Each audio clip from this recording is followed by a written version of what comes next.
تبارك الذي نزل الفرقان على عبده ليكون للعالمين نذيرا.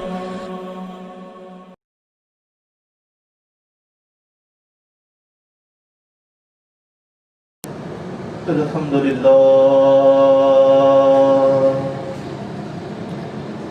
هو الله الذي لا إله إلا هو عالم الغيب والشهادة هو الرحمن الرحيم.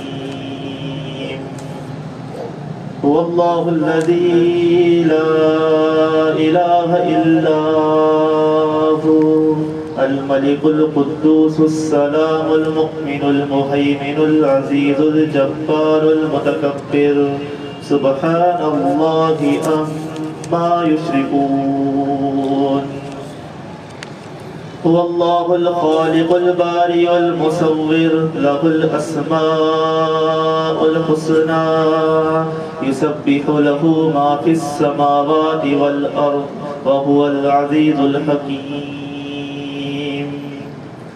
إن الحمد لله نحمده ونستعينه ونستغفره ونعوذ بالله من شرور أنفسنا ومن سيئات أعمالنا. من يهده الله فلا مضل له ومن يضلله فلا هادي له. وأشهد أن لا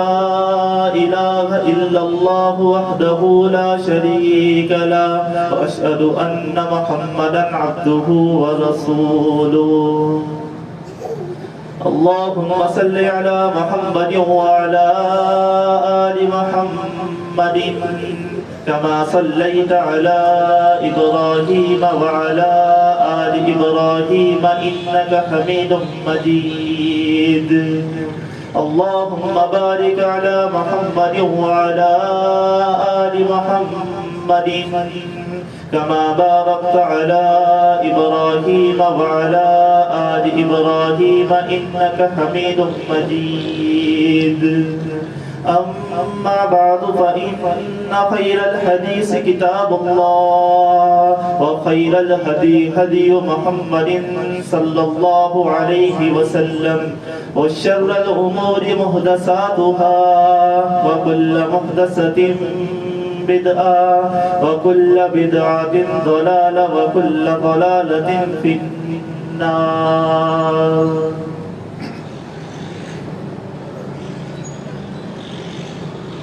دین اسلام ایسا دین ہے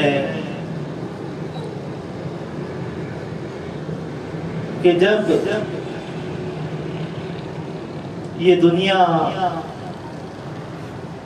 جہالت کے اندھیروں میں گم ہو چکی تھی، اپنی رسومات، رواج اور فرسودہ عقائد کی بنیاد پر انسانیت دم توڑ چکی تھی. مخلوق کی تخلیق کا مقصد جو خالق نے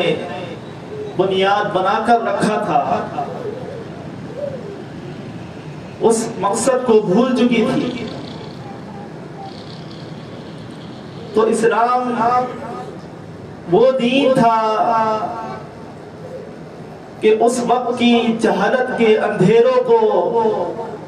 اپنی ہدایت کے نور سے منور کرتا ہے. اور نہ صرف اہل اسلام کے لیے، اہل کلمہ کے لیے، شہادت رسول صلی اللہ علیہ وسلم کے لیے، بلکہ اسلام ایسا دین ثابت ہوا کہ جس نے انسانیت کو بتایا کہ انسانیت کے حقوق کس طریقے سے ادا کرنا ہے. اور اس کے ساتھ ساتھ اللہ رب العالمین نے ایک ایسا نمونہ، ایک ایسا آئیڈیل، ایک ایسی مثال پوری انسانیت کے لیے، رہتی دنیا امام الانبیاء محمد رسول اللہ صلی اللہ علیہ وسلم کی صورت میں قائم کر دی کہ اگر آپ کی شخصیت کو لے کر آپ کی تعلیمات پر اور آپ کی سنت پر عمل کیا جاتا رہے تو یہ دنیا امن کا گہوارہ ہے. اور یہی وجہ ہے کہ آپ یہ دیکھتے ہیں کہ تاریخ عالم میں سب سے قلیل عرصے میں اگر کوئی شخص اپنے مقصد میں کامیاب ہوا ہے تو وہ شخصیت ہے محمد رسول اللہ صلی اللہ علیہ وسلم. یہ تمام ادوار اور اس دور میں ہونے والی تمام تقالیف کو سہ کر اکیلے محمد رسول اللہ صلی اللہ علیہ وسلم اس کو ممکن نہیں کر سکتے. کہ اللہ رب العالمین کا احسان ہوا کہ اللہ رب العالمین نے اپنے محبوب کے ساتھ ایسے لوگ مقرر کر دیے، ایسے جانثار ساتھی لگا دیے جو محض ایک لبیک کے منتظر ہوا کرتے تھے، ایک پکار کی منتظر ہوا کرتے تھے اور اس پکار کا جواب لبیک پر دینے کے لیے تیار رہا کرتے تھے. اور یقیناً امت مسلمہ کے لیے اگر کوئی سب سے بڑا بہترین معاشرہ مثال کے طور پر قائم کیا گیا ہے تو وہ صحابہ اکرام رضوان اللہ علیہم اجمعین کا معاشرہ. دشمنان اسلام نے جب اسلام کی اس بڑھتی ہوئی ترقی کو پایا تو اس کے خلاف تدابیر کی گئی، سازشیں کی گئی، مختلف ہتھ کنڈے استعمال کیے گئے اور کوشش کفار اور مشرکین کی ہمیشہ یہی رہی کہ کسی طریقے سے اسلام کو داغدار کیا جائے، کسی طریقے سے اسلام کی بڑھتی ہوئی ترقی کو روکا جائے اور اس کے لیے جہاں ان سے بن سکا وہ اس پر اپنی تدابیر کو عملی جامہ پہناتے رہے. یہ بات آپ جان لیجئے، اگر کسی اجتماعیت کو، کسی تحریک کو، کسی تنظیم کو کھوکھلا کرنا ہو، اس تنظیم کو ختم کرنا ہو تو اس پر سب سے کاری بار وہ ضرب اس وقت لگتی ہے کہ جب اس کے قائد پر حملہ کیا جائے، جب اس کے لیڈر کو بدنام کیا جائے، جب اس کے لیڈر کی تجلیل کی جائے، وہ تنظیم کی جس کے اوپر اس کا سارا دار و مدار ہوتا ہے، جب اس کو داغدار کر دیا جائے تو اس تنظیم کی تحریک خود بخود روک دی جاتی ہے. اور دشمنان اسلام نے یہی کوشش کی اور وہ اس میں کامیاب نہ ہو سکے کہ جب سب سے پہلے حملہ کیا گیا محمد رسول اللہ صلی اللہ علیہ وسلم کی ذات پر، ایسے لوگ چھوڑے گئے کہ جو یہ دعویٰ کرنے پر آ گئے کہ نبی صلی اللہ علیہ وسلم خاتم الانبیاء خاتم الرسل نہیں ہے. جب یہاں ایمان والوں نے بات کی تردید کر دی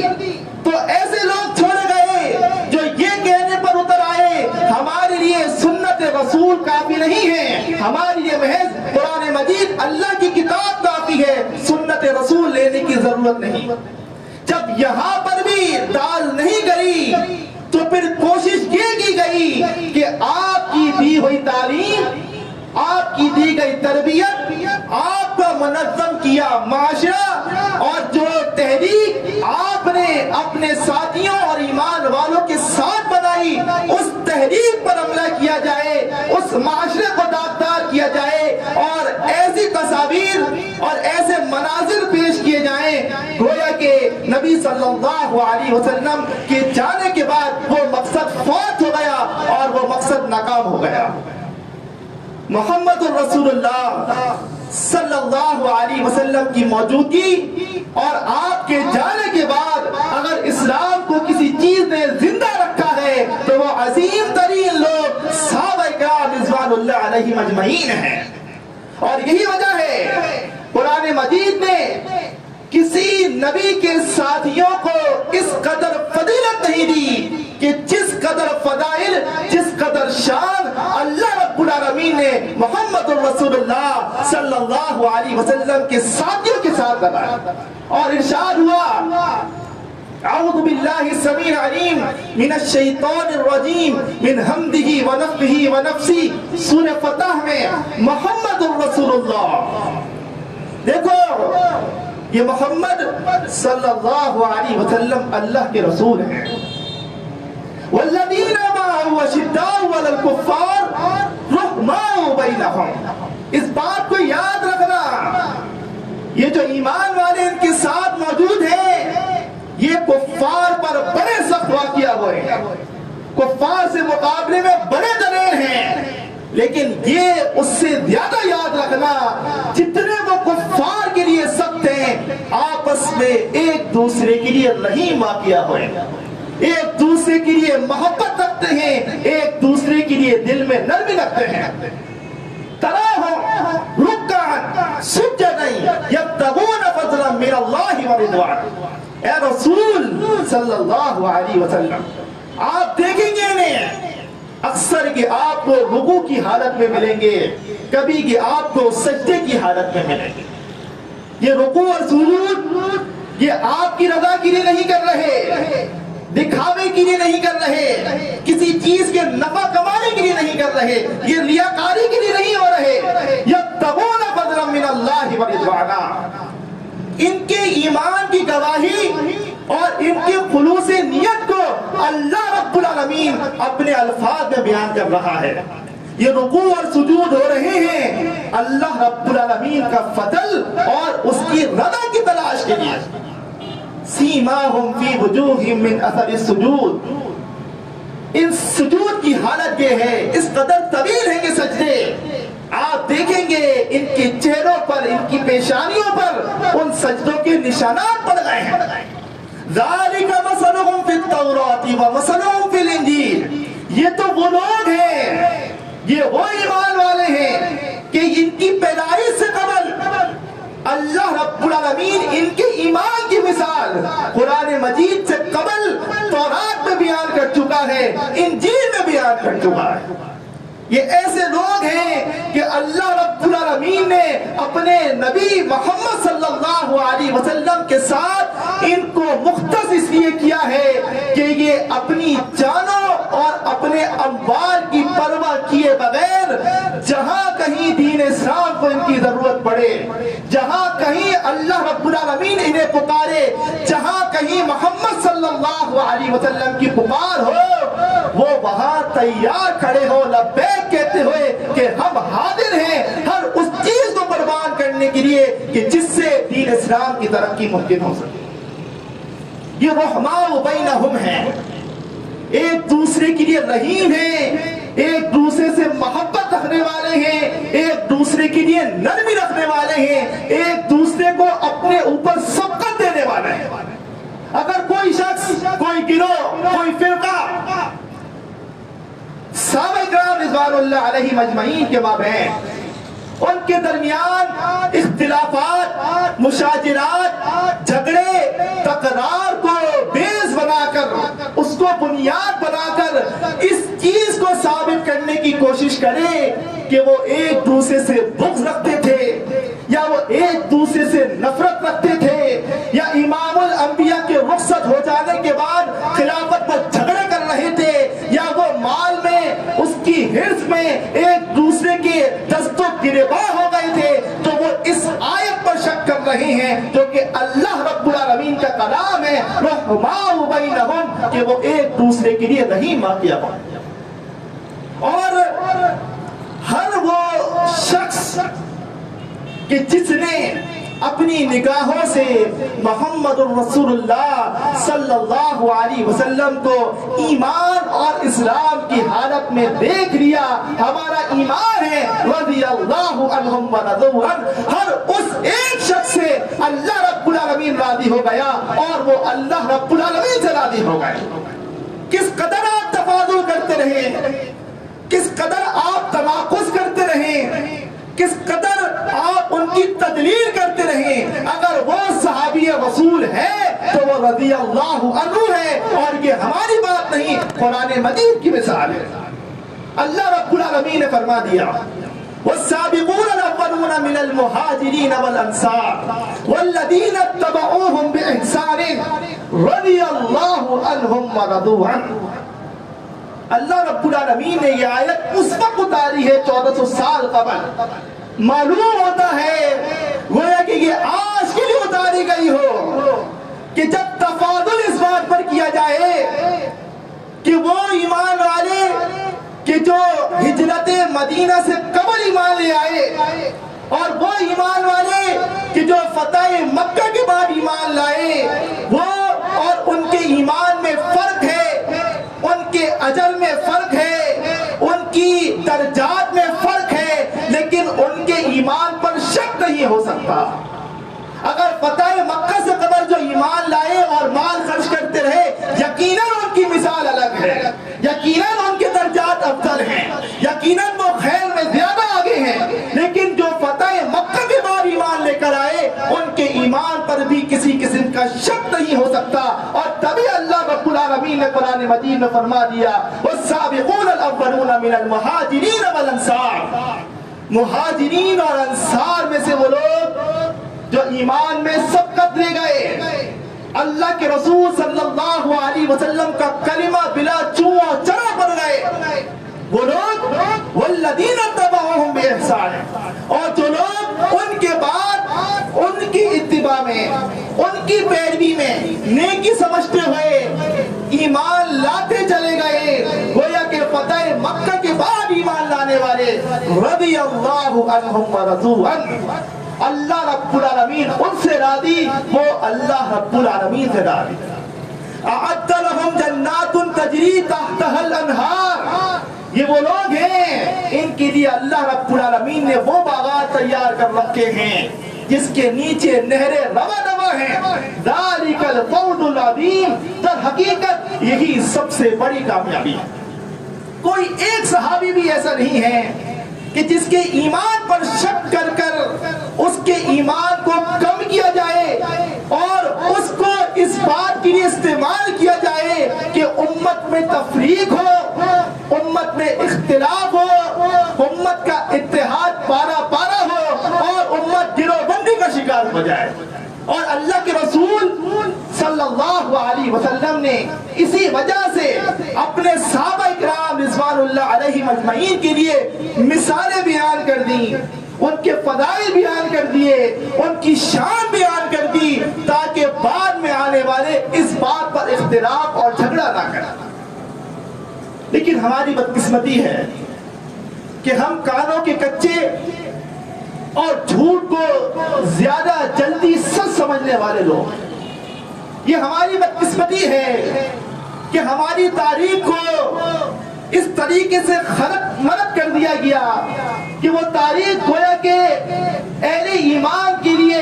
معاذ اللہ ایک سیاہ بات معلوم ہوتا ہے. اللہ رب العالمین دگنا اجر دے مجدد اسلام محی الجماعت مسعود احمد رحمت اللہ علیہ کو کہ جنہوں نے دور حاضر میں ایک ایسی مستند اور صحیح ترین تاریخ لکھ ڈالی جو محض قرآن مجید اور متفق علیہ صحیحین پر مشتمل کر اور تاریخ کے وہ گندے افواہ، تاریخ کی وہ غلیظ باتیں، تاریخ کے وہ سیاہ راہ جس کے نتیجے میں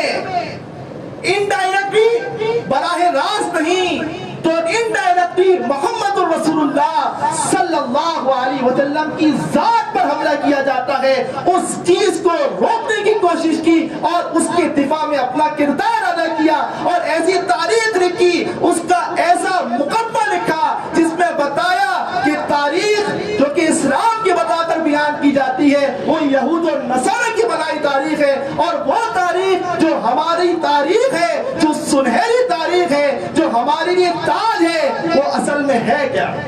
چاہے معاملہ ابوبکر صدیق رضی اللہ تعالیٰ عنہ کا ہو، چاہے معاملہ معاویہ بن ابی سفیان رضی اللہ تعالیٰ عنہ کا ہو، اس پوری تاریخ میں جس طریقے سے ڈنڈی ماری گئی ہے، جس طریقے سے خلق ملق کیا گیا ہے، جس طریقے سے جھوٹ ڈالا گیا ہے، جس طریقے سے واقعات میں تبدیلی کی گئی ہے، جس طریقے سے مناظر میں رد و کہ اگر ایسی تاریخ واقعتاً اسلام کی تاریخ ہے تو اسلام کبھی بھی وہ دین نہیں ہو سکتا جس کو اللہ رب العالمین اور محمد صلی اللہ علیہ وسلم بیان کرتے ہیں۔ اور اس میں محض ایک گروہ کو قصوروار ٹھہرانا انتہائی زیادتی ہے، انتہائی ناانصافی، کہ ایک گروہ نے اگر صحابہ اکرام رضوان اللہ علیہم اجمعین کی شان میں گستاخی کی ہے تو جو دوسرا گروہ ہے انہوں نے کون سے کارنامے انجام دیے ہیں؟ یہ ایک پل بنایا گیا ہے، یہ ایک راستہ دیا گیا ہے، یہ ان کو پک ڈنڈی دی گئی ہے کہ اس کو استعمال کر کر وہ آج اس ذات پر پہنچ گئے جو کہ صدیق اکبر ابوبکر صدیق رضی اللہ تعالیٰ۔ آج اگر اسلام کے ماننے والے محمد صلی اللہ علیہ وسلم کو کا کلمہ بننے والے خلفائے راشدین کو برحق ماننے والے اگر آج اس بات کی اجازت دے دیں کہ بنو امیہ پر جو چاہے لعن و طعن کر لو، بنو امیہ کو اسلام کے لیے ظالم ناانصاف زیادتی کرنے والا قرار دے تو کوئی فرق نہیں، اگر آج اس بات کی اجازت اہل اسلام دے دیں تو پھر وہی وقت ہوگا جو ہم دیکھ رہے ہیں۔ یہ ٹارگٹ ہے ابوبکر صدیق رضی اللہ تعالیٰ عنہ، عمر بن خطاب رضی اللہ تعالیٰ عنہ، عثمان بن عفان رضی اللہ تعالیٰ عنہ کی شخصیات پر۔ اور اگر اہل ایمان جو کہ ایمان کا دم رکھتے ہیں وہ بنو امیہ کے آنے والے خلفاء اور بنو امیہ کے عمراء پر اسی طریقے سے لعن و طعن میں حصے دار بنتے رہے یا مجرمانہ خاموشی اختیار کر رکھی تو یہی وقت آئے گا کہ گستاخی ہوگی، کبھی صحابہ اکرام کے لیے ہوگی، کبھی محمد صلی اللہ علیہ وسلم کے لیے ہوگی۔ صحیح بخاری میں ہے کہ فرمایا تھا رسول اللہ صلی اللہ علیہ وسلم نے، اسی لیے فرمایا تھا محض یہ الفاظ جو بیان کیے جا رہے ہیں یہ ابوبکر کے لیے نہیں ہیں، عمر بن خطاب کے لیے نہیں ہیں، محض عثمان بن عفان، علی بن ابی طالب رضی اللہ عنہم کے لیے نہیں ہیں، ہر ایک صحابی کے لیے ہے کہ جو محمد صلی اللہ علیہ وسلم کا عظیم دیدار کر چکا ہے۔ کہ آپ نے فرمایا تھا لا تسبوا اصحابی، لا تسبوا اصحابی، لا تسبوا اصحابی، میرے صحابہ کو برا بلا نہ کہنا، میرے صحابہ پر سب و شتم نہ کرنا، میرے صحابہ کو کبھی برا بلا نہ کہنا۔ والذی نفسی محمد بیدیہ، قسم اس ذات کی جس کے ہاتھ میں محمد کی جان ہے، لو ان احدکم انفق مثل احد ذهبا، اگر تم میں سے کوئی ایک شخص احد پہاڑ کے برابر سونا خرچ کر دے، وہ احد پہاڑ کے برابر سونا خرچ کر چکا ہو، وہ میرے کسی ایک صحابی، محض خلفائے راشدین کی بات نہیں ہو رہی، صدیق اکبر یا عمر فاروق کی بات نہیں ہو رہی، کسی ایک صحابی کے اجر کے ایک مد کے برابر نہیں پہنچ سکتا، ایک مٹھی اجر کے برابر نہیں پہنچ سکتا، ولا نصیبہ، نہ وہ اس کے نصف کے برابر پہنچ سکتا ہے، کسی ایک صحابی کے اجر کے۔ کوئی ایک ایمان والا جو کہ آج موجود ہو، جو متقی پرہیزگار ہو، مال خرچ کرنے والا ہو، خیر کا متلاشی ہو، خیر میں آگے بڑھتا ہو، نیکیاں کرتا ہو، جس قدر وہ اجر کر لے، جس قدر وہ مال کر لے، اس کا اجر نبی صلی اللہ علیہ وسلم کے ایک صحابی کے آدھی مٹھی کے برابر نہیں پہنچ سکتا۔ آج ہم کہیں بیٹھ کر مجالس لگا کر، محافل لگا کر ان صحابہ اکرام کے ایمان پر بات کر رہے ہوتے ہیں، جہاں پر ہم قالین بچھا کر، دسترخوان لگا کر، نعمتوں کو سجا کر، ایئر کنڈیشن روم میں بیٹھ کر معاویہ رضی اللہ تعالیٰ عنہ کے ایمان پر بات کر رہے ہیں، ان کے ایمان پر شک کر رہے ہیں، علی رضی اللہ تعالیٰ عنہ، ابوبکر صدیق رضی اللہ تعالیٰ عنہ کے جھگڑوں کی باتیں کر رہے ہیں، فاطمہ رضی اللہ تعالیٰ عنہ کا وہ مطالبہ پیش کر رہے ہیں جو کہ ابوبکر صدیق رضی اللہ تعالیٰ عنہ سے کیا گیا۔ آپ ذرا سوچیں، وہ دور اور یہ دور، آج کی آسائشیں اور اس وقت کی مشکلات، آج کلمہ پڑھنا اور اس وقت کلمہ پڑھنا، آج سنتوں پر عمل کرنا اور اس وقت نبی صلی اللہ علیہ وسلم کا ساتھ دینا، کس قدر زمین آسمان کا فرق نظر آئے. آج کوئی نہیں روکنے والا کہ آپ داڑھی رکھ لیں، آج کوئی نہیں روکنے والا کہ آپ مساجد میں نماز پڑھیں، آج کوئی نہیں روکنے والا کہ آپ نبی کی سنت پر عمل کریں. اس وقت اگر کوئی شخص محمد صلی اللہ علیہ وسلم کا نام بھی لیتا تھا تو اس کو قتل کرنے کی خوف محسوس ہوتا تھا کہ اگر میں یہ نام بھی لوں گا کہیں ایسا نہ ہو کہ مجھے قتل کر دیا جائے. اگر ایمان کا دعویٰ کرنا ہوتا، کلمہ پڑھنا ہوتا، اس کو حکم دیا جاتا اپنے ایمان کو چھپا کر رکھو. اگر کوئی شخص باہر کھڑے ہو کر نماز پڑھتا، کوئی شخص کیا خود امام الانبیاء محمد صلی اللہ علیہ وسلم نماز پڑھتے، آپ کی پیٹھ پر اوجری رکھی جائے. اس وقت کے ایمان والے چاہے فتح مکہ سے قبل کے ہو یا فتح مکہ کے بعد کے ہو، آج کے ایمان والے جو ایمان کا دم بڑھتے ہیں، جن کے ایمان کی کوئی مثال نہیں ہے، جس کی کوئی نشانی نہیں ہے، جس کی کوئی گواہی نہیں دے رہا، ان ایمان والوں کے ایمان پر بات کر رہے ہیں جس کی شہادت اللہ رب العالمین کی کتاب دے رہے ہیں. ابوبکر صدیق رضی اللہ تعالیٰ عنہ پر اگر آج لعان و طعان کی جا رہی ہے اور ان واقعات کو اچھال کر توڑ مڑوڑ کر پیش کیا جا رہا ہے، سب سے بڑے قصوروار وہ لوگ ہیں کہ جو ایک صحابی کی گستاخی کو بھی برداشت کرنے کے لیے تیار ہیں، اور محض اس بات پر کہ وہ بنو امیہ کا ذاتی ہے، قبیلہ بنو امیہ سے نکلا ہوا ہے، وہاں کا بنایا ہوا خلیفہ ہے، جو چاہے بول دو اس کو کوئی مسئلہ نہیں ہے، کیونکہ وہ حسینی نہیں ہے، کیونکہ وہ بنو عباس سے تعلق نہیں رکھتا، کیونکہ وہ اہل بیت میں سے نہیں ہے. عثمان بن عفان رضی اللہ تعالیٰ عنہ نہ اہل بیت میں سے ہے، نہ بنو عباس میں سے ہے، بنو امیہ میں سے ہے. کوشش آج اس حد تک پہنچ چکی ہے کہ عظیم الشان خلیفۃ الثالث عثمان بن عفان رضی اللہ تعالیٰ عنہ کی خلافت پر بھی لعان و طعان کی جائے، ان کی بھی تنقید کی جائے،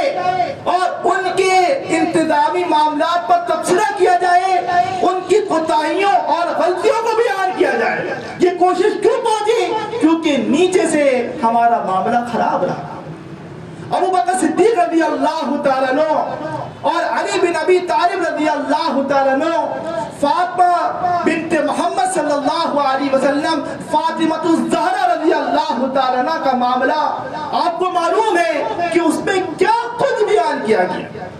اور اگر کوئی صحیح بخاری لے کر بیٹھ جائے یا صحیح مسلم سنانے بیٹھ جائے، ان تمام واقعات کی عمارت مسمار کر کے رکھ دی ہے امام بخاری، بیان کر کے واضح طور پر کھول کر بیان کر دیا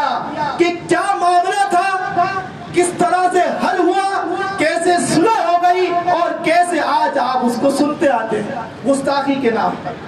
صحیح بخاری میں ہے، صحیح مسلم میں ہے کہ جب نبی صلی اللہ علیہ وسلم رخصت ہو گئے، ابوبکر صدیق رضی اللہ تعالیٰ عنہ خلیفہ مقرر ہو گئے، فاطمہ رضی اللہ تعالیٰ عنہ مطالبہ لے کر آتی ہیں خلیفۃ المسلمین کے پاس. خلیفہ سمجھتی تھی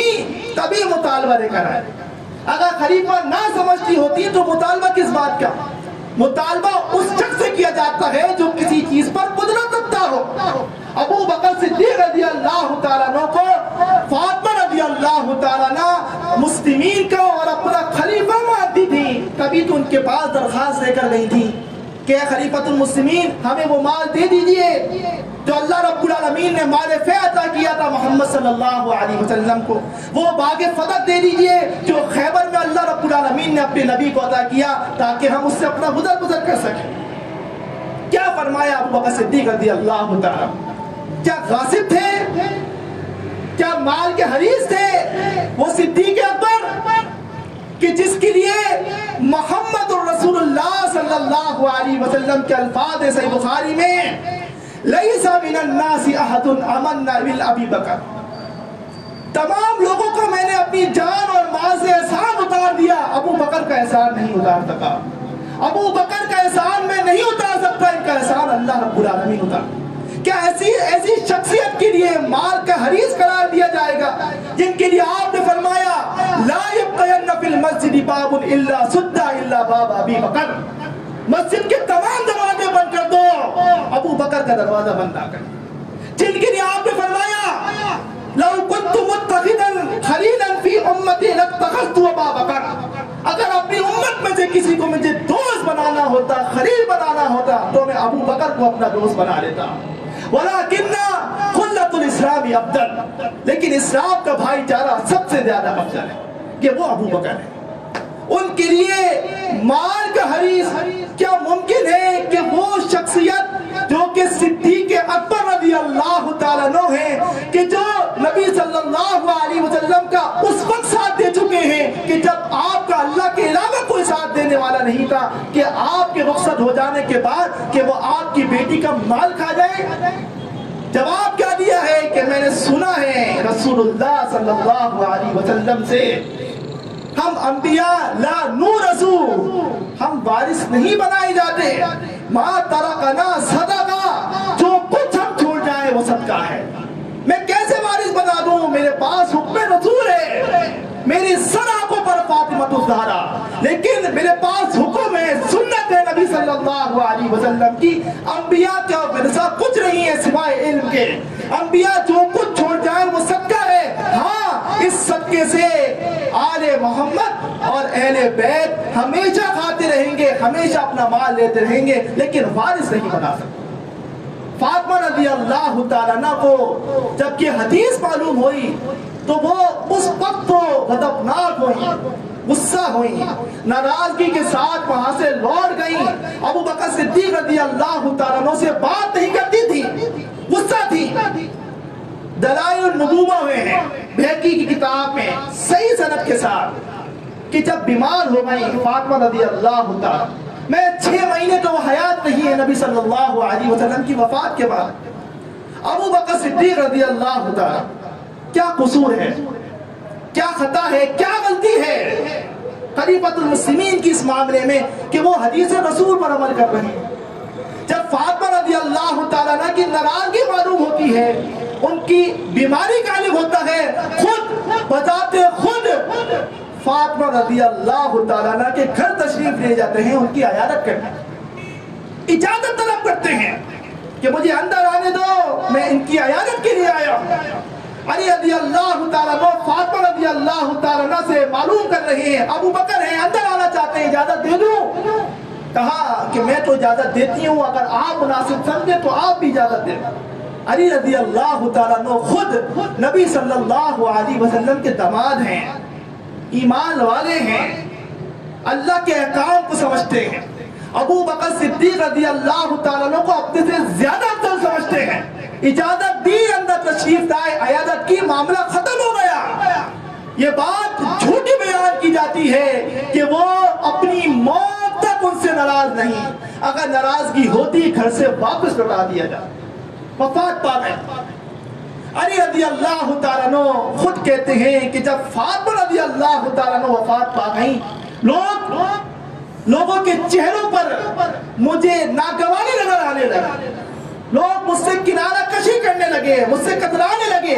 کیونکہ علی رضی اللہ تعالیٰ عنہ نے ابو بکر صدیق رضی اللہ تعالیٰ عنہ کے ہاتھ پر بیعت نہیں کی۔ پیغام بھیج دیتے ہیں ابو بکر کو، خلیفۃ المسلمین میرے پاس تشریف لائیں، مجھے آپ سے اس معاملے پر صلح کرنی، اور دیکھیے اکیلے آئیے گا، عمر کو ساتھ نہیں لائیے۔ عمر رضی اللہ تعالیٰ عنہ غضبناک ہیں، غصے کے تیز ہیں، نہیں معلوم کس چیز پر وہ غصہ ہو جائیں، آپ اکیلے تشریف لے کر آئے۔ عمر بن خطاب رضی اللہ تعالیٰ عنہ کو معلوم ہوتا ہے، ابو بکر صدیق رضی اللہ تعالیٰ عنہ علی بن ابی طالب رضی اللہ تعالیٰ عنہ سے ملاقات کے لیے جا رہے ہیں، اکیلے جا رہے ہیں،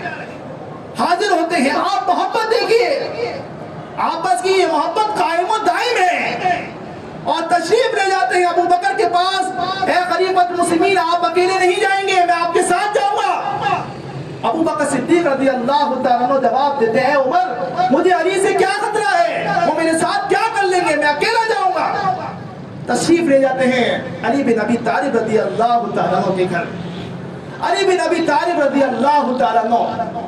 تشہد پڑھتے ہیں، خطبہ دیتے ہیں، ہم تو صلاح بیان کرتے ہیں، اور پھر الفاظ کہتے ہیں کہ اے خلیفۃ المسلمین، اے ابو بکر صدیق رضی اللہ تعالیٰ، اللہ کی قسم ہمارے دل میں اس بات کا کوئی رنج نہیں کہ آپ خلیفۃ المسلمین ہیں، روحانی طور پر کوئی پہلا خلیفہ نہیں ہے، اور امیر دونوں تو ابوبکر صدیق رضی اللہ تعالیٰ عنہ خلیفہ. ہمیں اس بات پر کوئی غم نہیں ہے کہ آپ ہمارے پہلے خلیفہ ہیں، اور ہم اس بات پر ملامت نہیں کرتے. ہمیں معلوم ہے اللہ تعالیٰ نے، اللہ کے رسول صلی اللہ علیہ وسلم نے آپ کو جو فضیلت دی ہے، آپ کو جو ہم پر مسابقت دی ہے، آپ جس طرح سے خیر میں ہم سے آگے ہیں، ہم اس بات کو قبول کرتے ہیں. ہمیں معلوم ہے، ہمیں بس اس بات کا غم رہ گیا، اس بات کا دکھ ہو گیا کہ ہم آل محمد تھے. آپ ہم سے بھی مشورہ کر لیتے خلافت کے معاملے میں، ہم آپ کے ساتھ شریک ہوتے، مشورہ دیتے، اور یقیناً اچھا مشورہ دیتے، اور آپ ہی کو خلیفہ منتخب کرتے. یہ الفاظ سنتے ہیں. آپ دیکھیے ابوبکر صدیق رضی اللہ تعالیٰ جو کہ زبردستی خلیفہ بنائے گئے، خلیفہ بننے کو تیار نہیں تھے. عمر بن خطاب کے ہاتھ پر بیعت کرنا چاہتے تھے. صحیح بخاری میں عمر بن خطاب نے زبردستی خلیفہ بنایا ابوبکر کو، کسی چیز کی لالچ نہیں تھی. ساروں قتال ہونے لگے، اور پھر کہتے ہیں اے علی، اللہ کی قسم لقرابۃ رسول اللہ صلی اللہ علیہ وسلم احب الی ان اصل من قرابتی. نبی صلی اللہ علیہ وسلم کے اہل سے، ان کے رشتہ داروں سے، میں اپنے اہل اور اپنے رشتہ داروں سے کہیں زیادہ محبت کرتا ہوں. میری محبت اپنے اہل و عیال سے زیادہ اہل بیت سے ہے، نبی صلی اللہ علیہ وسلم کے خاندان سے ہے. اس خلافت، اس مال و دولت کی وجہ سے ہم نے اختلاف آ گیا. اے علی، تم مجھ سے بھی اپنی تمام باتوں کو درگزر کر لو، میں اللہ رب العالمین سے بھی استغفار کرتا ہوں. اعلانیہ طور پر عشاء کی نماز میں علی رضی اللہ تعالیٰ عنہ تشریف لاتے ہیں، مسجد میں خطبہ دیتے ہیں. ابوبکر صدیق رضی اللہ تعالیٰ عنہ کے تمام فضائل بیان کر دیتے ہیں، اور اس کے بعد اعلانیہ طور پر ان کے ہاتھ پر بیعت کرتے ہیں. اب آپ دیکھیے، یہ وہ صحیح ترین تاریخ ہے، یہ وہ صحیح ترین واقعہ ہے جو کہ ابوبکر صدیق رضی اللہ تعالیٰ عنہ، فاطمہ الزہرا رضی اللہ تعالیٰ عنہ، علی بن ابی طالب رضی اللہ تعالیٰ عنہ کے مابین پیش آئے. آج آپ سن لیجئے جو گستاخی کرنے والے ہیں وہ کیا کچھ بکتے ہیں، کیا کچھ کہا جاتا ہے اور کیا کچھ سنایا جاتا ہے. ان تمام باتوں کی صداقت کہاں سے ملتی ہے؟ ہماری دی گئی وہ تواریخ سے کہ جو کہ یہود و نصارہ کے ہاتھ سے آئی، اور ہم اسے قبول کرتے رہے، اور ہم نے راستہ دیا ہر ایک گستاخ صحابہ کو کہ وہ سیڑھی در سیڑھی چڑھ کر اوپر آتا جائے اور نبی صلی اللہ علیہ وسلم کے اصحاب کے خلاف گستاخی کرتا جائے. چاہے معاملہ، میں بار بار دہرا رہا ہوں، چاہے معاملہ ابوبکر صدیق رضی اللہ تعالیٰ عنہ کا ہو، چاہے معاملہ آل امیہ کا ہو، معاویہ بن ابی سفیان رضی اللہ تعالیٰ عنہ کا ہو. یہ یہاں سے راستہ ملا ہے کہ جب وہاں پر ان کو جگہ دی گئی، زینہ دیا گیا، پاؤں رکھنے کا سہارا دیا گیا، تو وہ آج اس نہج پر ہیں کہ خلیفۃ المسلمین ابوبکر صدیق رضی اللہ تعالیٰ عنہ کے لیے بھی وہ گستاخی کرتے آ رہے ہیں. اور نبی صلی اللہ علیہ وسلم نے جس معاشرے کی تربیت اللہ رب العالمین کی وحی کی نگرانی میں کی ہے، جس معاشرے کو نبی صلی اللہ علیہ وسلم نے اپنی تعلیم، اپنی تربیت اور اپنی سنت کے ساتھ اس معاشرے کا استوار کیا، محض ان چند واقعات نے اس پورے معاشرے کی کبھی صورت بیان کرتا ہے، اس پورے معاشرے کی صورت کو بگاڑ کر رکھ دیا کہ اس بات پر لوگ کہنے پر اتر آئے کہ ہر صحابی رسول رضی اللہ عنہ، اس بات پر اتر آئے کہ ہر صحابی ایمان والا نہیں، کہ ہر صحابی کے لیے تم جنت کی گواہی نہیں دے سکتے، اور ان تمام باتوں پر نزلہ اتارا گیا ہے تو وہ معاویہ رضی اللہ تعالیٰ عنہ کی شخصیت کو اور ان کو داغدار کر کر کیا گیا ہے. جبکہ اللہ کے رسول صلی اللہ علیہ وسلم نے معاویہ رضی اللہ تعالیٰ عنہ، ابو سفیان رضی اللہ تعالیٰ عنہ کی محبت کے الفاظ کہہ دیے، دعائیں دے دی،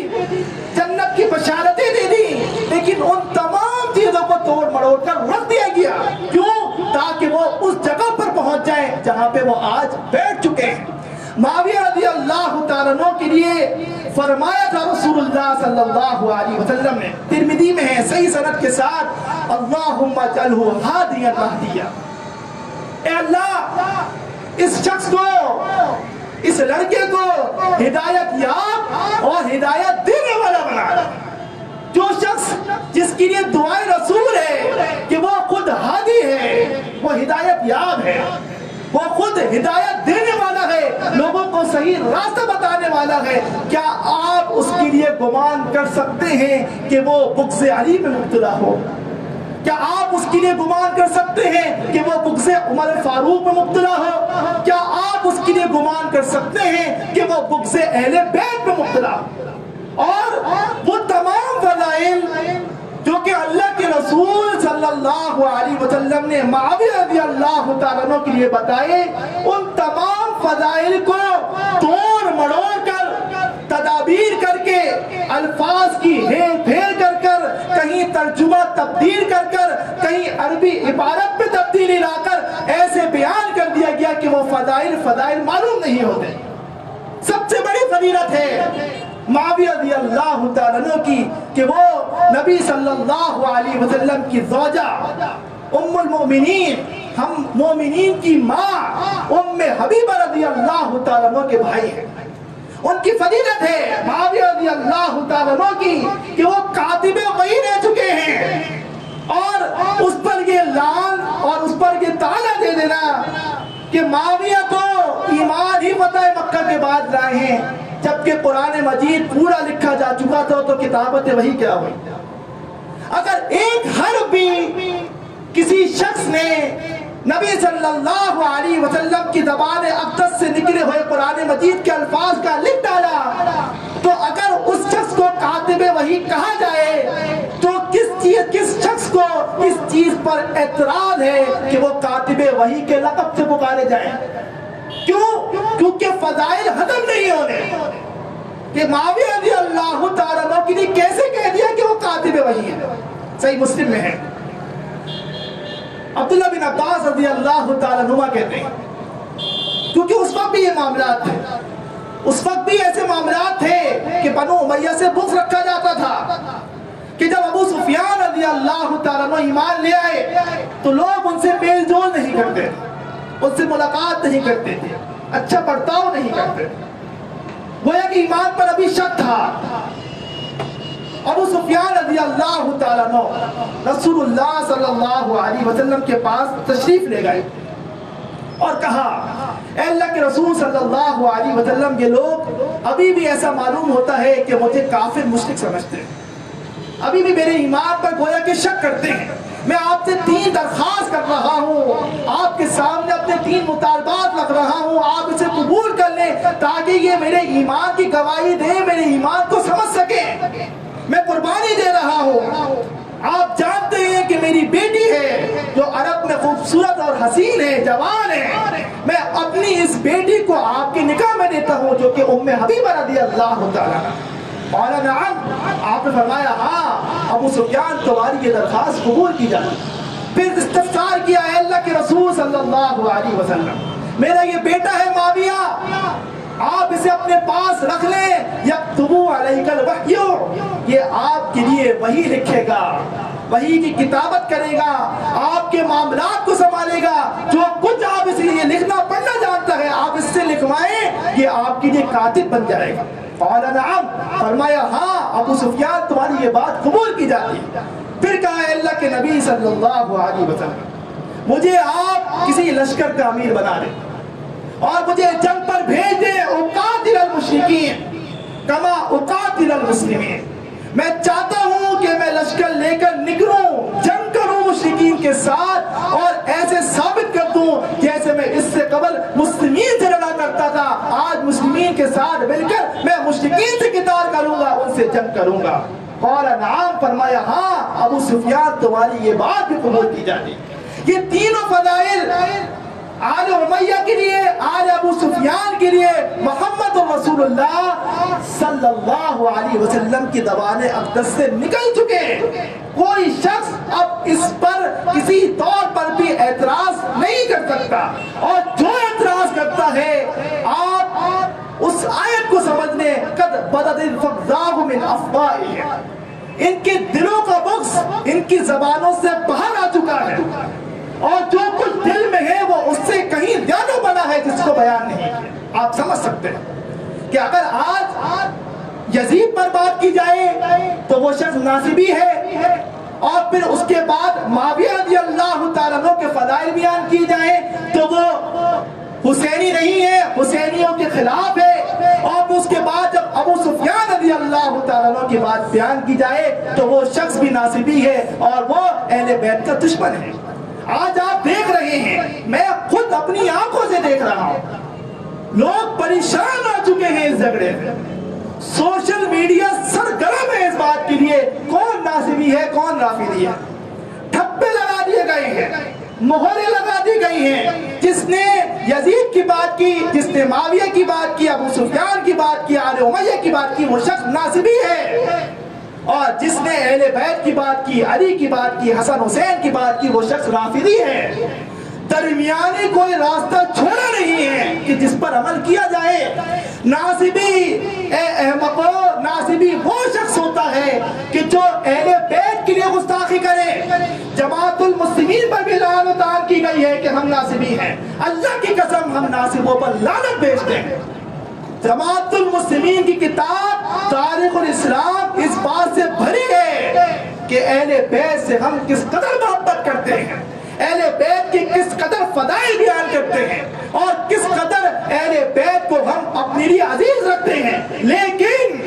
ہر اس صحابی سے بھی ہم محبت کرتے ہیں جس نے اللہ کے رسول صلی اللہ علیہ وسلم سے ایمان کی حالت میں محبت کی ہو، جس کے لیے اللہ کے رسول صلی اللہ علیہ وسلم نے اس کی فضائل بیان کی ہو، اس کو دعا دی ہو، اس کو بشارت دی ہو، جس سے نبی صلی اللہ علیہ وسلم نے محبت کا اظہار کیا۔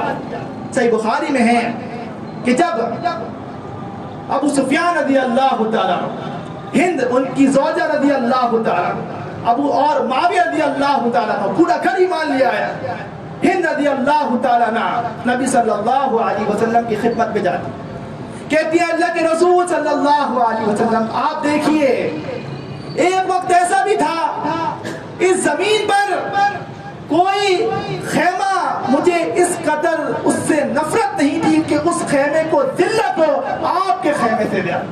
میری دل کی خواہش تھی کہ اگر کوئی خیمہ ذلیل ہو تو وہ آپ کا خیمہ ہو جائے اس پوری قرآن عرض میں۔ آج دیکھیے ایمان کی دولت آئی ہے، مجھے اس بات پہ سب سے زیادہ محبت ہے کہ اگر تمام زمین کے خیمہ والوں میں کوئی خیمہ عزت پائے اور ترقی پائے تو وہ آپ کا خیمہ ہو جائے۔ نبی صلی اللہ علیہ وسلم کا جواب سنیے، آپ فرماتے ہیں وَمَا مُحَمَّدٍ بِيَدِ وَالَّذِي نَفْسِ مُحَمَّدٍ بِيَدِي وَأَيْضًا أَنْتِ، قسم اس ذات کی جس کے ہاتھ میں محمد کی جان ہے، اے ہند مجھے بھی تمہارے خیمے اور تمہارے خیمے والوں سے تمہاری آواز سے ایسی محبت ہے جیسے تم مجھ سے محبت کرتی۔ اب لگا لیں آپ معاویہ رضی اللہ تعالیٰ پر الزام، کہہ دیجئے ان کے بارے میں جو کچھ، نکال دیجئے اپنے دلوں کا بغض، کر لیجئے نفرت، لیکن محبت ہے اللہ کے رسول صلی اللہ علیہ وسلم۔ آپ نے اظہار کر دیا کہ آل ابو سفیان سے، آل امیہ سے میں محبت کرتا ہوں، اے ہند تمہارے خاندان سے میں محبت کرتا ہوں، اس میں چاہے ابو سفیان آ جائیں، معاویہ رضی اللہ تعالیٰ عنہ آ جائیں، یزید رحمت اللہ علیہ آ جائیں، ان تمام کے لیے اللہ کے نبی صلی اللہ علیہ وسلم نے اظہار محبت کر دیا۔ یہ وہ فضائل ہیں کہ جس پر آنکھیں نہیں بند کی جا سکتی۔ یہ یہاں اگر کوئی شخص اس بات پر لڑنا شروع کر دے کہ آپ کو کیا ضرورت پڑی ہے ان کے فضائل بیان کرنے کی، یہ ہماری عین ذمہ داری ہے۔ ترمذی میں ہے صحیح سند کے ساتھ، فرمایا رسول اللہ صلی اللہ علیہ وسلم نے جس شخص نے اپنے کسی مسلم بھائی کی عزت کا دفاع کیا، کس کا؟ اپنے مسلم بھائی کی عزت کا دفاع کیا، جب آپ کو معلوم ہو آج کے معاشرے کے لیے بھی یہ بات ہے، اس پہ ایک نصیحت ہے کہ جب الزام لگانے والا تو جو چاہے الزام لگا دے، آپ منہ بند نہیں کر سکتے، اور بات کرنے والا، جھوٹ بکنے والا جو چاہے جھوٹ کہہ دے، آپ اسے نہیں روک سکتے۔ یہ ذمہ داری ہے معاشرۃ المسلمین میں بسنے والے مسلمین کے لیے کہ وہ اس ذمہ داری کو سمجھے ان سامعین کے لیے کہ جن کے سامنے اس الزام کو بتایا جا رہا ہے، جن کے سامنے اس جھوٹ کی بکواس کی جا رہی ہے، ان سامعین پر اس بات کی ذمہ داری عائد ہوتی ہے کہ وہ اس کی تحقیق کریں،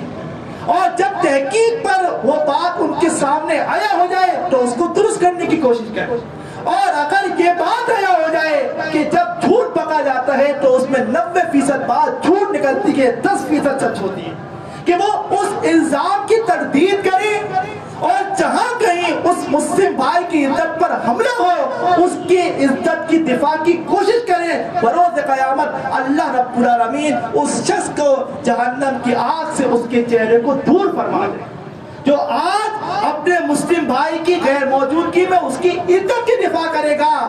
اور اس پہ جھوٹے الزام کی تردید کرے گا۔ بروز قیامت اللہ رب العالمین اس شخص کا چہرہ جہنم کی آگ سے دور کر دے گا، ترمذی میں حسن سند کے ساتھ۔ آج اگر یہ تو ہم بین المسلمین میں بات کر رہا، یہاں بات ہو رہی ہے اس صحابی رسول کی کہ جس نے اپنی حیات میں ایمان کے ساتھ رسول اللہ صلی اللہ علیہ وسلم کو پایا اور ان کو دیکھا ہے، جس کے لیے نبی صلی اللہ علیہ وسلم نے ہدایت یافتہ ہونا اور ہدایت پر پہنچ جانے کی دعا فرمائی ہے، جس سے اور اس کی آل سے نبی صلی اللہ علیہ وسلم نے محبت کا اظہار کیا ہے، جس کے لیے نبی صلی اللہ علیہ وسلم نے جنت کی بشارت دی۔ صحیح بخاری میں ہے، صحیح مسلم میں ہے، صحیح بخاری میں ہے، حدیث نمبر ہے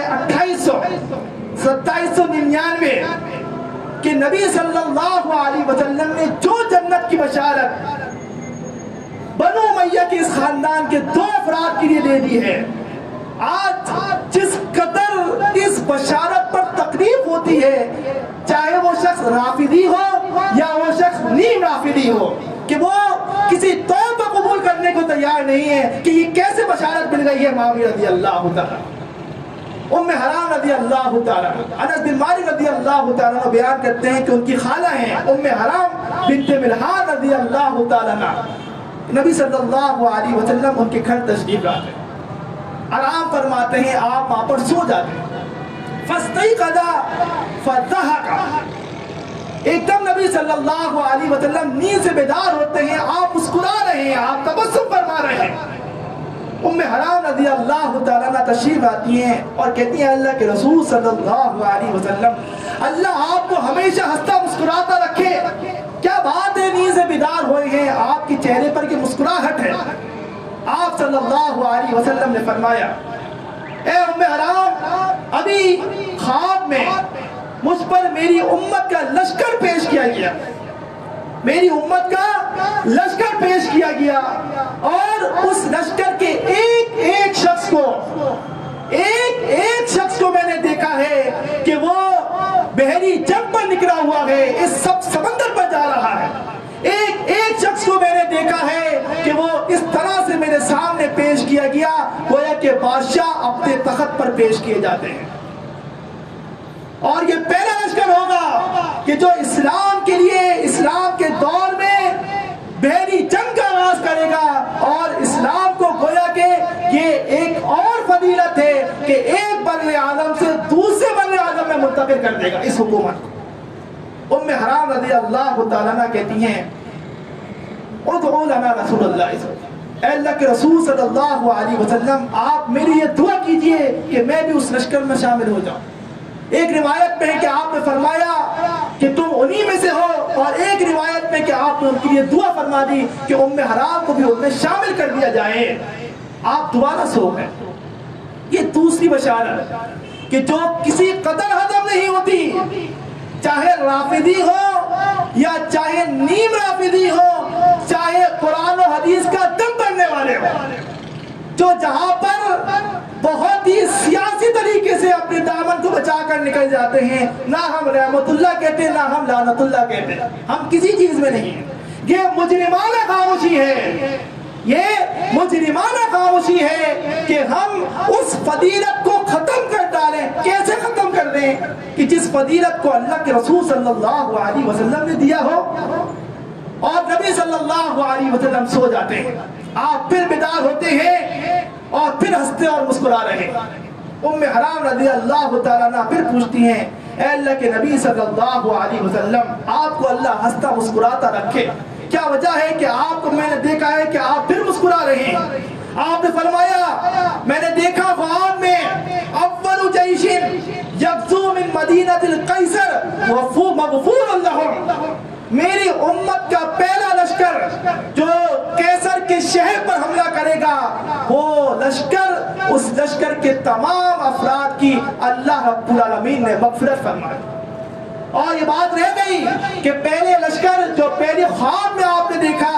کہ جس میں آپ نے فرمایا کہ بحری جنگ کا جو لشکر آغاز کرے گا فَأَوْجَبُوهُ، اللہ رب العالمین نے ان کے لیے جنت کو واجب کر دیا، وہ جنت کے لیے وہ جنتی ہے۔ اور پھر ام حرام رضی اللہ تعالیٰ عنہ، انس بن مالک رضی اللہ تعالیٰ عنہ بیان کرتے ہیں عثمان بن عفان رضی اللہ تعالیٰ عنہ کی خلافت میں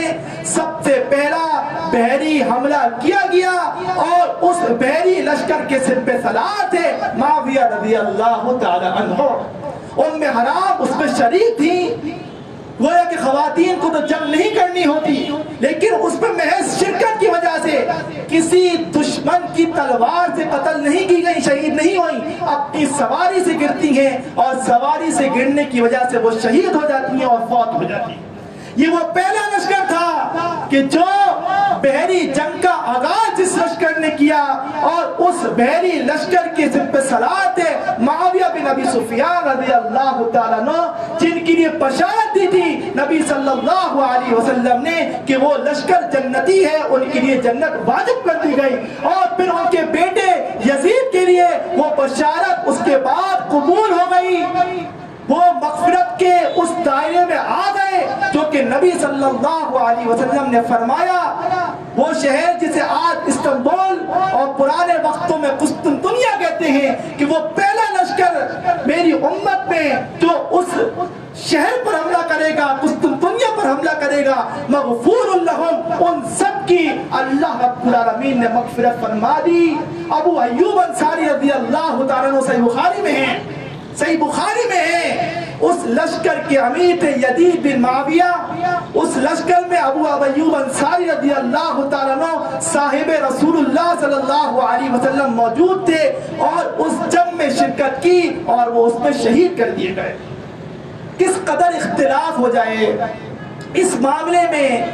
کہ اگر وہ اس لشکر میں یزید بن معاویہ موجود تھے یا نہیں موجود تھے، ناصبی ہونے کے فتوے کیسے دے سکتے ہیں؟ اگر کوئی شخص اس حدیث کو لے کر بیان کر دے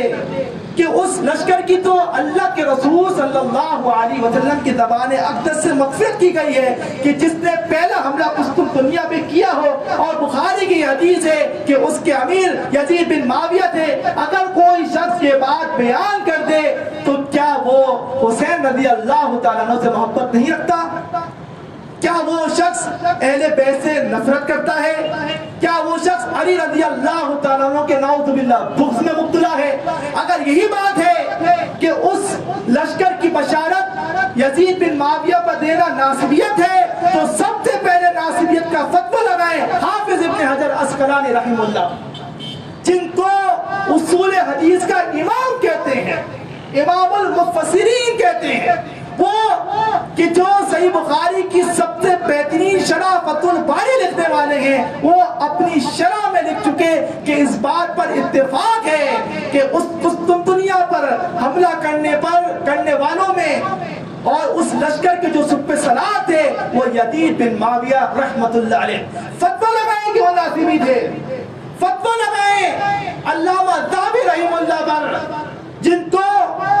مورخ کا، تاریخ کا مورخ کہا جاتا ہے، مورخ اسلام کہا جاتا ہے، جن کی کتاب تاریخ الاسلام، اسلام کی تاریخ کی بہترین کتاب ہے، علامہ ذہبی رحمہ اللہ علیہ، علامہ ظہر کہا جاتا ہے، شمس الدین ذہبی، وہ اپنی کتاب میں لکھ چکے کہ وہ یزید بن معاویہ تھے کہ جنہوں نے قسطنطنیہ پر حملہ کیا اور یہ پہلا لشکر تھا۔ اور آپ لگائیے فتوے احمد بن حنبل رحمہ اللہ پر کہ جنہوں نے اس لشکر کی سر پہ سلار یزید بن معاویہ کو قرار دیا۔ لگائی ابن کثیر پر فتویٰ، جنہوں نے البدایہ والنہایہ میں یزید بن معاویہ کو اس لشکر کا سب سالار قرار دیا۔ یہ بحث تو کبھی تھی نہیں، یہ بحث کبھی تھی نہیں کہ یزید کو گالی دی جائے یا یزید ایک گالی بن جائے۔ یہ بحث آپ دیکھیے 61 ہجری میں واقعہ کربلا رونما ہوا، 64 ہجری میں یزید بن معاویہ فوت ہو گئے۔ پورے 500 سال اس کے درمیان یہ بحث ہی نہیں تھی کہ کون یزیدی ہے کون حسینی، کون ناصبی ہے کون رافضی ہے۔ اس بات پر کوئی گالی گلوچ ڈانٹ تان نہیں ہوتا تھا کہ اگر یزید کے فضائل بیان کیے جائیں تو لڑائی جھگڑا ہو۔ یہ 6 ہجری میں جب 2 بڑے ائمہ نے اس پر کتابیں لکھ ڈالی، ایک نے یزید کے فضائل میں اور ایک نے یزید کی تنقیص میں، اس کے بعد یہ بحث شروع ہوئی۔ دونوں مستند علماء ہیں، دونوں بہترین ائمہ ہیں، ایک ابن الجوزی اور ایک عبد المغیث، کہ جنہوں نے اس پر کتابیں لکھی اس کے فضائل میں اور ان کی تنقیص میں، جس کے بعد آج تک امت کو اس بات پر اختلاف میں مبتلا کیا جا رہا ہے۔ امت کے لڑائی جھگڑے چل رہے ہیں، ناصبی رافضی کے فتوے کھلے عام لگ رہے ہیں، ایک عجیب گھبراہٹ کا شکار ہے۔ خصوصاً وہ نوجوان طبقہ جو سوشل میڈیا پر موجود ہوتا ہے، ان کی سمجھ سے بالاتر ہے کہ ہم ناصبیوں میں آتے ہیں کہ ہم رافضیوں میں آتے ہیں۔ ہم نہ ناصبیت کو مانتے ہیں، نہ ہم رافضیت کو مانتے ہیں، نہ ہم حسینیت کو مانتے ہیں، نہ ہم یزیدیت کو مانتے ہیں۔ ہم کسی چیز کو مانتے ہیں تو وہ اسلام کو مانتے ہیں، محمد صلی اللہ علیہ وسلم کو مانتے ہیں۔ اگر کوئی شخص امام حسین رضی اللہ تعالیٰ عنہ کے فضائل بیان کر کے اپنے آپ کو حسینی کہتا ہے، یہ کوئی فخر کی بات نہیں ہے، کوئی فخر کی بات نہیں ہے کہ وہ حسینی اپنے آپ کو پکار رہا، اور نہ ہی کہ کوئی فخر کی بات ہے کہ کوئی اپنے آپ کو یزیدی پکار رہا۔ اگر یہ بات باعث فخر ہوتی، سب سے پہلے نعرہ لگتا کہ میں ابوبکری ہوں، نعرہ لگتا کہ میں عمری ہوں، نعرہ لگتا کہ میں عثمانی ہوں۔ کسی شخص کو اس بات کی پرواہ ہی نہیں ہے کہ وہ ان صحابہ اکرام سے اپنی نسبت کو چھوڑ کر اپنے آپ کو ان سے تعارف کرانا شروع کر۔ اور یہ چیز گمراہی کا باعث بن سکتی ہے کہ جب عیسیٰ علیہ السلام کے نام پر لوگ اپنے آپ کو عیسائی کہنے لگے، وہ کافر و مشرک ہو گئے۔ اگر ایک امتی کے نام پر اپنے آپ کو پکارنا، اس پر فخر کرنا، اس پر گھمنڈ کرنا اور یہ نعرہ لگانا کہ میں قیامت کے دن حسین کے ساتھ کھڑا ہوں گا، تم یزید کے ساتھ کھڑے ہونا، آپ ڈر جائیں کہ کہیں حسین اور یزید ایک ساتھ نہ کھڑے ہو جائیں، پھر آپ کا کہاں پر ہوگا انجام۔ یہ وہ چیز ہے کہ جو امت کو اختلاف، امت کے افتراق اور امت کے جھگڑے کا باعث بن رہی ہے۔ اس کے ذریعے سے امت کو آپس میں ایک دوسرے کے دست و گریباں کیا جا رہا ہے، اس کے ذریعے سے امت کے اتحاد اتفاق کو پارا پارا کیا جا رہا ہے۔ اگر ہم کسی چیز کے ماننے والے ہیں تو وہ قرآن و حدیث ہے، اور جہاں کہیں جس صحابی کے لیے، جس تابعی کے لیے محمد رسول اللہ صلی اللہ علیہ وسلم نے فضیلت بیان کی ہو، آمنا صدقنا، وہ ہمارے سر و آنکھوں پر ہے، چاہے وہ اہل بیت میں سے ہو، چاہے وہ بنو عباس میں سے ہو، چاہے وہ بنو امیہ میں سے ہو، اگر وہ صحابی تبارک الذی نزل الفرقان على عبده ليكون للعالمين نذيرا۔